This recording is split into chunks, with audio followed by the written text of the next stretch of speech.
Welcome to Brandon Wilbourn's Fantasy Fiction Podcast, where fans of classic fantasy adventures can hear a fellow nerd and indie author read his serialized audiobooks completely for free. I'm your author, narrator, and host, Brandon Wilbourn. Thank you for listening, and if you'd like to skip me blabbing and get straight to the story, go to about the minute-and-a-half mark. Last week in Chapter 1 of The Treasure of Capric, we were introduced to Curian Abramson, a young man in training with the Capric monks. He's eager to finish his training and become a protector of the sacred treasure they guard. And when he's questioned within the monastery by a mysterious stranger, Curian's doubts about the order consume his attention. After his teacher sends Curian and his friends, Tobin and Reese, to the nearby village, Curian tries to sneak off and visit his father. But before he gets there, they see smoke rising from the monastery. This week I'll be reading Chapter 2, and after the story, I'll share the first bit of behind-the-scenes or behind-the-keyboard content, and I'll tell you about the music that inspired me and kept me writing through this story. So if that's of interest, then stick around for the end. Now I present for your enjoyment The Treasure of Capric. Chapter 2. Attack on Capric Hill. Lord Evasius looked east from his window in Pollingham Castle, trying to peer through the haze covering the plain. This late in the day, the setting sun turned the air into a sea of shifting colors and lights as it filtered through clouds and fog banks. He would have had a better view from the ground, yet he stared as if his gaze could transmit his will through the golden clouds before him. "Soon," he whispered. "Soon." Pollingham Castle stood on a tall outcropping of rock at the western edge of the plain of Apos, where the flat ground rose in sloping hills on the way to the sea. The castle's stones were quarried from the outcropping on which it stood, so that the spire looked like a single carved rock formation. Lord Evasius's family had ruled from this castle for 7 generations, seizing control of the flailing kingdom after the final king died at Fynn. He most admired Shadric, the first of his line who used his position as the king's most trusted advisor to gain control of the military and bring the 10 cities under his rule. All of Evasius's predecessors had the fortitude to maintain that territory, and some had the strength to enlarge it, but none of them had his vision and ambition. None of them would defy God himself to secure the throne forever and wipe the stories of Fynn from the people's memory. Evasius smiled when he heard a knock at the door. "Enter," he said. The guard stepped in first, followed by a tall woman in a ragged black cloak. A shawl covered the left side of her pale face, and straight raven hair poured over the opposite shoulder. She stepped past the guard, who spat on the floor of the hall, and closed the door. Evasius met her at a large table covered with a map of Pollingham. "Mona," he said gladly. "I thought you would keep me waiting until nightfall." "My lord," she said, "the king will return before I intentionally slow your plans." "Do you know how I dislike that perverse idiom?" She bowed her head. "I waited only until your men had arrived at their destination, when I could provide you with the most information." "How was your night with Captain Fallon, then? He is my most loyal man, my best soldier. I trust your seduction was complete."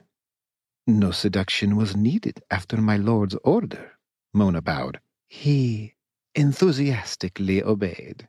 "Then you were able to bind his soul to yours?" "My lord," Mona almost seemed demure, "that happens whenever a man lies with a woman. My power simply makes me more sensitive to it, so that I can feel him from afar. And on occasions, when the bond is strong enough, make him feel me." "What do you feel now?" Lord Evasius stared intently at the witch as she walked to the window. She closed her eyes and took a slow breath, then looked out to the east toward Capric Hill. Evasius walked to her side. His straight brown hair moved in the breeze from the window and tickled his freshly shaven face. Looking at her standing in the window, he could understand a man succumbing to this woman's allure. The last golden light illuminating her face showed a great beauty. But Evasius knew the disfigured horror hidden under the shawl that covered the other side. He also knew of the body under the robes that should have been any man's delight, except for the scars that crisscrossed her skin from terrible rituals and unknown torment. He would never allow himself to come under her persuasion. But she and her kind were powerful tools for his ambitions. She was a link to his commanders in the field, in addition to her other talents. "They have arrived," Muna said, breaking the silence. "I feel the hill, the weak old monks in their musty robes, and the heat. Capric is aflame."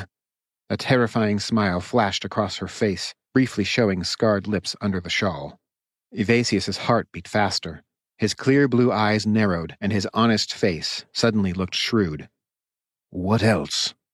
"He's anxious, eager," she said, closing her eyes. "I'm trying to understand all of the sensations." Muna turned her head as if listening to whispered conversation. "Are they resisting?"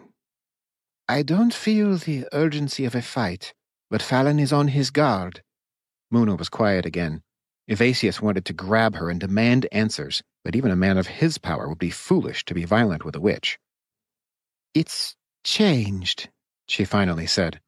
"He's excited. I sense gold, more gold than he has ever seen. He is overwhelmed." "Is it there?" Evasius looked at the witch with a desperate hunger. "Is the treasure intact?" "Is he looking for something specific?" "The treasure that the Caprics protect. I don't care about all the gold they've collected from pilgrims, just their treasure. The original treasure. Is it there?" "Does Captain Fallon know what he's looking for? Would he recognize it?" Evasius knew the worry showed on his face. He had told his men to bring everything in the treasury. Fallon might be loyal and clever, but Evasius wasn't ready to share his plans for a treasure of such myth and legend, the one thing that could bring him more power than any army or bloodline. "My lord," Mona said. "I cannot see through his eyes." She glanced knowingly at Evasius. "I see only through his emotions, through his desire. Fallon's desire is to complete the mission you gave him, and he thinks he has succeeded." "Thank you, Muna. That will be all." Evasius recovered himself and bowed graciously. "Without you, I would be as blind as the kings of Fynn." The witch bowed her head and left. He returned to the table and sat down, staring intently at the little drawing of Capric Hill on his map of Pollingham. So he would have to wait. It had already taken several years to consolidate enough power and men to take this risk. He had waited patiently through it all. A few more hours meant nothing. Taking a sip of wine, he sat back in his chair until darkness filled the room. Curian and his friends reached the gate of the compound after dark, but the glow of flames lit the sky around the hill. The smell of smoke had reached them as soon as they left the village, running as fast as their legs could move. All of them stumbled as they crossed the uneven grasses. Curian reached the gates, out of breath, and pounded on the small access door. His mouth was too dry, and his cry to the porter came out only as a rough croak. "Open the gate!" Reese yelled. He threw his shoulder into the wood, and the entire gate swung open, unlocked. Inside, thick smoke poured from the teaching rooms. Little was left but smoldering ashes. The boys saw flames further up the hill and set out at a run again. When they reached the top of the hill, they saw Ward Farrow, the Order's guardian, standing in front of a flaming dormitory. He directed the monks scurrying to put out the fire with buckets of water from the well. The blacksmith's massive frame was silhouetted for a moment, running faster than any other to throw water on the blaze. The abbot, Sage Martin, walked back and forth in front of the dining hall across the training circle. His hand swung repeatedly above his head. Bodies lay on the ground around his feet, and it was clear he was blessing those who were beyond healing. They stood in shock, trying to find someone who could tell them what had happened when Noman stepped out of the dining hall. He had removed his robes and stood in his blood-covered tunic. Sweat shimmered on the bald top of his head. His short gray beard was suddenly dark with soot. "Dean!" Tobin shouted, and trotted over to him. Curian and Reese followed. Their teacher looked tired, as if he were older than the abbot. "What happened?" Tobin asked. His wavering voice barely carried over the roar of the flames and the shouting men behind them. Noman wiped his hands on a rag tucked into his belt. "Evasius," he said. Curian had never seen such fury on the dean's face. His small eyes narrowed, and his large nose flared. "The treasury," Curian said quietly. "Yes," Noman nodded. They said they had come to collect taxes due from this land. They took everything. The treasure is gone? Rhys said. Couldn't you protect it? Tobin asked. Noman shook his head. They came with the colors of a peaceful delegation. We thought that perhaps Evasius had finally taken the abbot's invitation to discuss ways to alleviate the burden of the drought. Once the gate was open, they showed their true purpose. There were too many for us to fight inside the walls, and after they had injured or killed 20 of us, the abbot ordered us to surrender. It was not worth the lives, Sage Martin said, stepping up behind Noman. Gold and silver cannot be counted enough for our brothers. The old abbot's skin looked even more like stained parchment in the firelight, and his shoulders were hunched. But we swore, Curian shouted. He felt hot tears pooling in his eyes. It was our one charge. The decision was made, Sage yelled back. Fear gripped the boys again. They had never seen Sage Martin lose his temper or raise his voice in any situation. He took a breath before continuing in his quiet, measured tone. All is not lost. Treasure may always be recovered, even from violent hands. They bowed their heads in respect.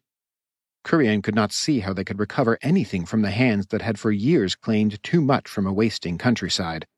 He did not understand why the abbot had not fought until the order prevailed or fell.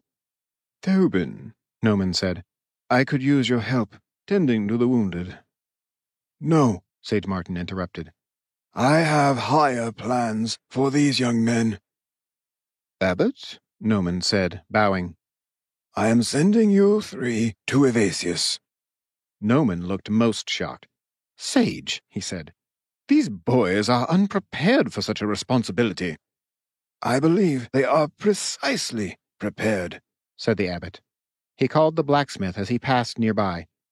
We need somebody to go to Pollingham and negotiate the return of at least some of our treasury in payment for the lives taken and the damage to the compound. We are stretched too thin between the wounded and the fire. These 3 are the only ones not occupied. Tobin nudged Curian and whispered to him. Curian shook his head almost imperceptibly. But 2 of them are my most troublesome students, Noman objected. Whom you saw fit to send to the village alone, Sage replied. I have observed them, and in my estimation they have the combined skills to negotiate a settlement. Young Tobin has a mind sharp enough to detect any deception in a legal arrangement.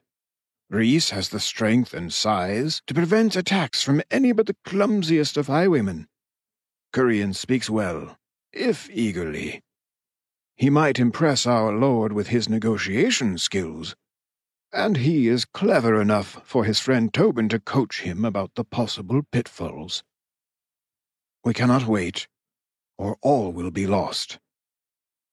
Abbot, Noman tried to object again. Dean Goodman. Sage Martin held out a hand to stop him. They have one other thing that I believe will work in their favor. They are young, clearly inexperienced. While I do not trust that Evasius holds any compassion, I think their youth will catch him off guard. He will be giddy with his prize and will expect a stronger response. The surprise could make him less demanding. He will be offended that we have sent child novices to plead with him. Again, Tobin nudged Curian and nodded his head toward the abbot.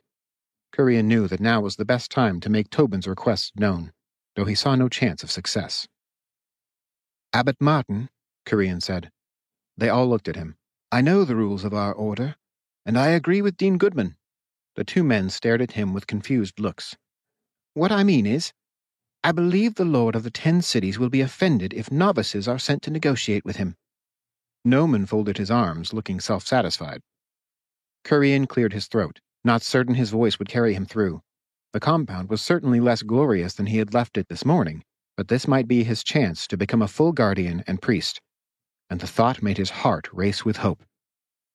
I also understand that this is a diplomatic assignment, he continued, his voice wavering. an assignment reserved for ordained brothers. If we are to fulfill this task, I would respectfully ask that we receive ordination before we leave for Pollingham Castle." The last sentence came out almost too fast to understand. "Never!" Noman reeled as if Abbot Martin had struck him. "Precisely the quick thinking and willingness to negotiate that I have observed," said Abbot Martin. He stood nodding his head slowly without looking directly at them, considering the request. Rhys kept glancing at the fires, wanting to rush into action. Tobin stared at the abbot, the yearning on his face clear. It had been a gamble, and Curian expected immediate rejection, but the longer the abbot delayed in answering, the more he felt the desire well up in his heart. The abbot stopped nodding. "However, my answer is no," he said quietly. "I do not think that it is the best course." The hope in Curian's heart poured like lead into his belly. He saw Tobin close his eyes as if in pain. The abbot placed his hand on Tobin's shoulder. "As talented as you may be, you are not yet ready for the full responsibilities of a priest." He turned to Noman and said, "However, our Lord does not need to know we send novitiates to parley with him. If you do what I think you are planning, you will disgrace this order," Noman said ominously. "More disgraced than we already are?" Sage replied. Curian was glad the abbot said it first. "Humphrey," he said, turning to the blacksmith, "equip these boys with staves, not the practice ones. Bestow the other marks of our order, and fill packs with enough supplies for a 2-day journey." "They are not trained properly," Noman said. "If they are attacked, they won't be able to defend themselves." "If I may," said the blacksmith, "the image of strength may be a greater defense than the arms themselves. The more common type of predator will see 3 men of our order as a threat, no matter how young." "Humphrey has a point," said the abbot, "and I trust it will not make these boys prideful. After all, clothes and weapons do not make the man. Whether any man is worthy of wearing the signs of our order is only proved in his actions." "But the giving of those signs normally occurs after there has been some proof of the man's worth and their dedication to the purposes of our order," Noman argued.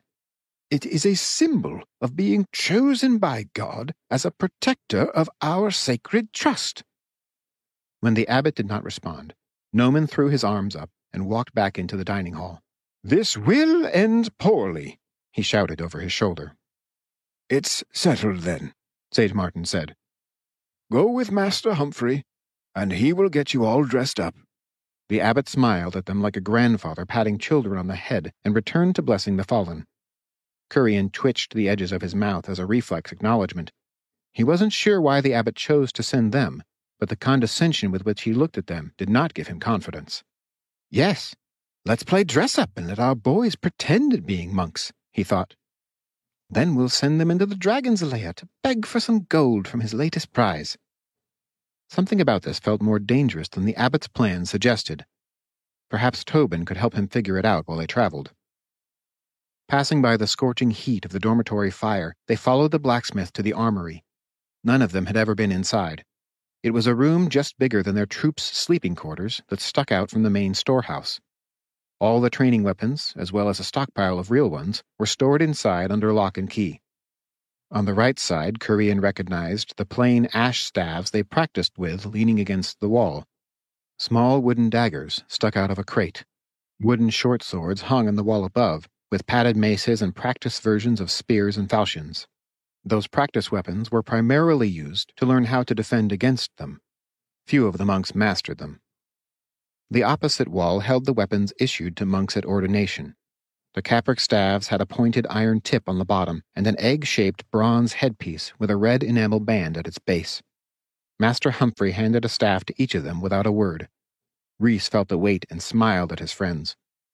Curian knew he was imagining how many heads he could smash with a little metal egg. The blacksmith fitted them for traveling boots next, and handed each of them a dagger, showing them how to conceal them comfortably inside their boots without any danger to themselves. These are weapons of last resort, he said. Few people know we carry them, so use them only if you must. From a peg on the wall, he pulled down a belt for each of them. Curian could see Tobin's eyes glimmer in the torchlight at the sight of the scarlet and white braided cords. As the only piece of equipment that the brothers wore daily, this was the official sign of priesthood that he craved. This is more than you think, their trainer said. Rhys, come at me with your staff. Rhys looked at his friends and shrugged. He pulled the staff back to swing, but hit the wall. When that didn't work, he lunged forward and jabbed with the headpiece. Michael leaned his head out of the way and stepped inside Rhys's reach. He looped a belt around Rhys's head and yanked to the side, pulling the youth off balance.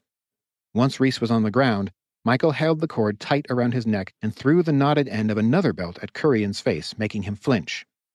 Your belts may be the sign that you are priests of this order, but they can distract, bind, or even strangle your enemy if necessary. They are probably our most versatile weapon and may save your life one day. Just remember the old story of the brothers who escaped from a window using cords like these. He let go of the cord around Rhys's neck. Be aware of your surroundings, and the proper weapon will reveal itself to you. Michael helped Rhys to his feet and handed each of them a belt. Then he opened a small cupboard at the back wall of the room and pulled out 3 light chains with vials dangling from them. Most people think we keep holy relics or sanctified water around our necks, which works to its own advantage with the simple-minded. But a fine powder is inside these vials. If you can get it into your enemy's eyes, he'll be blind for days. Throw it into a fire, and thick smoke will conceal you. Mix it into a drink, and even a surgeon will think the victim dead. This powder is the reason we do not bury our brothers immediately, as the rest of the world does. He chuckled. There were a few embarrassing mistakes during its creation. Curian held the vial in front of his face. He hadn't known about this powder, and he had never thought to connect their training and their weapons with deliberately harming another person. It was easier to think their training was for self-defense and defense of the compound or the treasure. Suddenly, the reality of having to harm other people came to his mind with brutal clarity. This mission would indeed be more dangerous than their teachers let on, but now Curian wondered if Nomen might be more right about their abilities than Sage Martin. "Master Humphrey," he said, but couldn't ask the question in his mind. The blacksmith looked at him with sympathy, an expression the trainer had never shown. "No," he finally said. "I do not expect that you will need to use any of these weapons on a 2-day journey to Poldingham. But if you are to look the part, you should carry the full arsenal of our order, and I would never send a man with weapons he knows nothing about. The little knowledge I have given you will make you as dangerous to yourselves as to any foe." He looked sternly at Rhys, who returned a face of blank innocence. "Forget about them, except at greatest need," he said pointedly. Curian knew Rhys would not hesitate to use his weapons, and he determined that he too would act quickly to protect his friends. Soon the 3 novitiates stood alone outside the compound gate. Humphrey had given them packs with a small supply of food, skins of water, and blankets. Sage Martin had told them how to get to Poldingham, although the fresh trail of dozens of horses would be easy to follow through the grassy plain. With a final word of prayer and blessing, he had allowed them to walk themselves to the bottom of the hill, without ceremony or even announcement. Curian looked out at the impenetrable darkness and felt both the unending expanse of an unknown world and panic, as if being smothered in a wardrobe. Behind them they still heard the chaos of men fighting fire, but it didn't feel real anymore. The still night of the world outside the compound felt like all that mattered. "Let's get on with it," Rhys said, and they took their first steps west from Capric Hill. Lord Evasius was already awake when the news came that the men had returned from Capric. He had not really slept. Still, he kept his composure and dressed slowly before meeting Captain Fallon in his lower offices. Light was just beginning to brighten the windows, and the soldier was already waiting for him. "I assume it was a success," Evasius said as he entered the room. Captain Fallon bowed low, his tall, strong form imposing in his mail and uniform. He had sharp features and deep-set crystal-blue eyes with a hawkish nose. A scar cut through the close-cropped, sandy soldier's hair above his left ear. We emptied their treasury, my lord, Fallon said. Excellent. Evasius smiled. It was finally his, and now he would be the most powerful ruler the 10 cities had seen for generations, powerful enough to expand his kingdom across the continent, maybe even across the sea. Bring it in. Fallon opened the side door and snapped his fingers. Soon men came from the hall carrying chests that 2 of them could barely lift. They kept coming until Evasius was not sure his office would hold them all. He sat casually on the edge of his desk until all of the men had filed out, and Fallon took out a ring of keys. I could not believe it myself, Lord, Fallon said with a gravelly voice. Gold. He flung open one of the lids.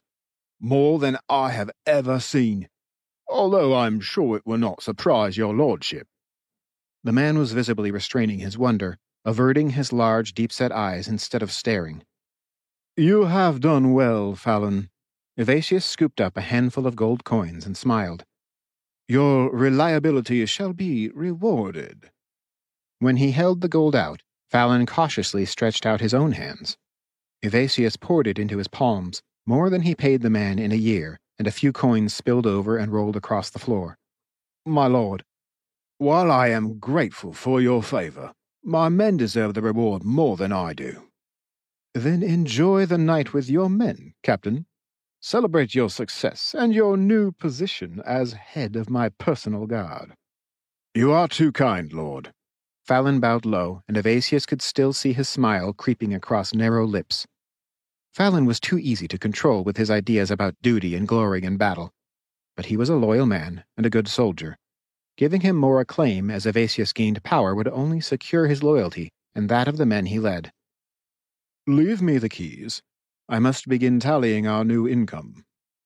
Evasius snatched the keys from the lock and began opening chests as soon as Fallon left. Gold and silver coins, trinkets, and jewelry filled each one. Some held piles of gems. He dug through the metal searching, but could not find the fabled object that the Caprix protected. With each chest, he became more frantic. It had to be here. Unless Fallon had missed it, thinking it worthless. In desperation, he dumped several chests onto the floor to search again. Treasure surrounded him, but none of it was worth anything without that one relic. Finally, he opened a chest with a smaller box inside. The box was overlaid with gold and cut jewels. Inlaid in silver across the top was an inscription in the ancient tongue that told him this was what he desired. Of course it was so beautiful. Nothing so valuable would be stored in a simple trunk and covered with common coins. He found a smaller key on the ring and used it to unlock the box. But when he opened it, he saw only silk lining. It was empty except for a scrap of parchment. No, he yelled. It must be here. Snatching up the parchment, he threw the priceless box against the wall. On the other side was a note. In a clear but simple hand, it read, "Removed for safekeeping to my personal collection." It was signed with a small icon, a crown above a dark cave.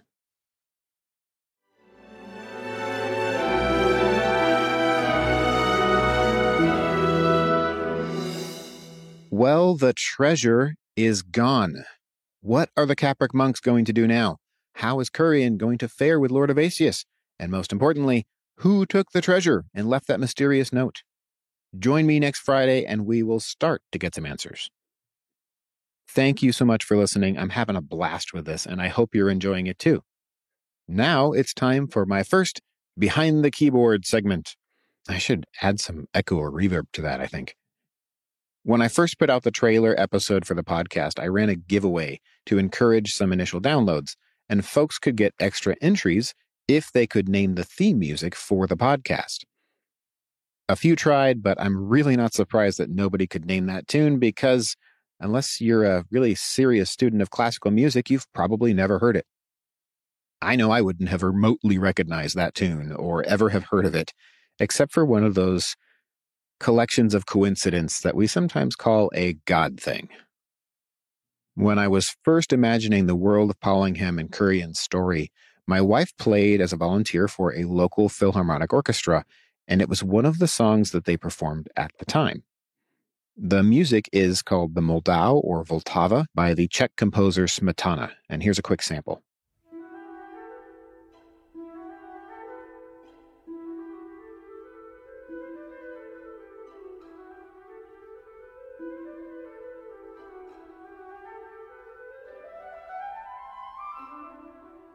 When I first heard the entire orchestra playing this music, it was as if the world of Pollingham flowed through my mind.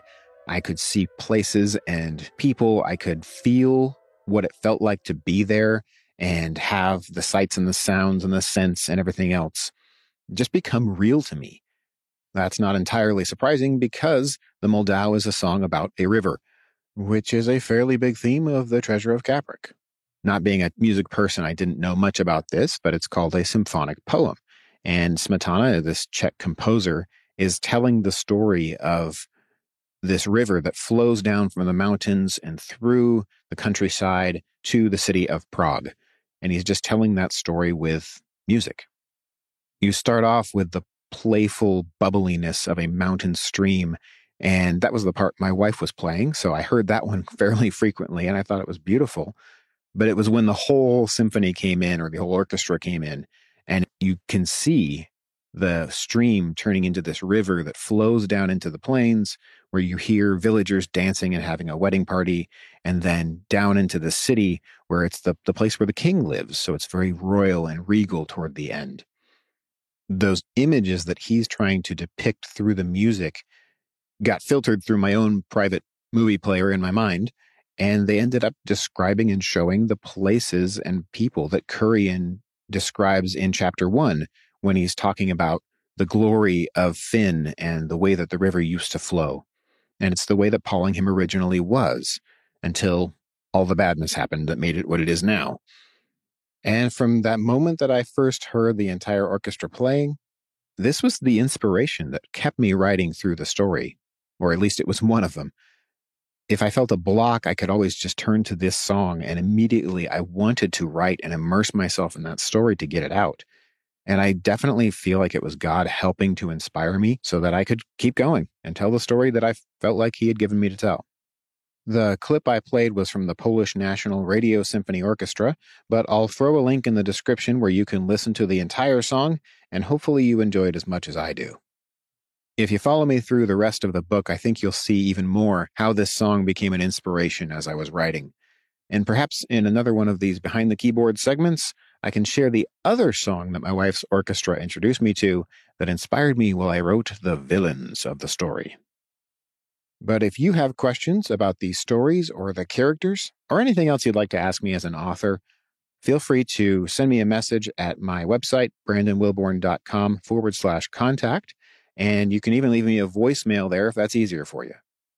And if you'd like to read more about the story that Curien shared from chapter 1 about this battle that King Frederick had that began the Capric monks, I wrote a short story that tells that tale, and it's called The Relic.